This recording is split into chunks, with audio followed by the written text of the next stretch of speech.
de ces sodas, jusqu'à 25 morceaux par litre.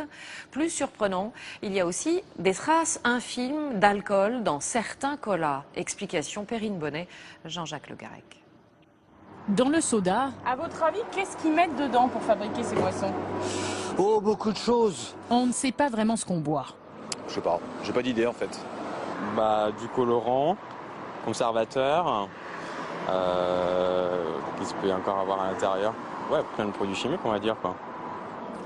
Il n'y a pas grand-chose, c'est fade, il n'y a pas de sucre. Non seulement il y a beaucoup de sucre, mais aussi des extraits de plantes, de la caféine et même de l'alcool.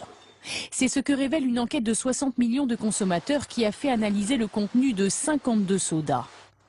Les étiquettes mentionnent pour la plupart 2% d'arômes naturels, sans plus de précision.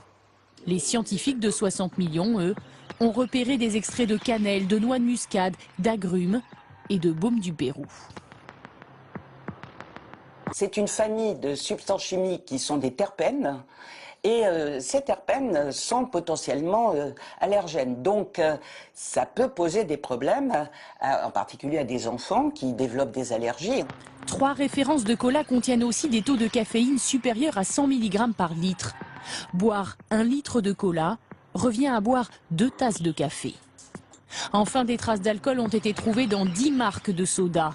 La quantité varie de 10 à 272 mg par litre, soit un taux d'alcool de 0,03%, faible mais présent. Mais le plus inquiétant reste toujours le taux de sucre, qui n'a quasiment pas diminué depuis la dernière enquête de 2005. 1 litre de soda revient à avaler en moyenne 17 morceaux de sucre. Notre feuilleton maintenant, et je vous rappelle que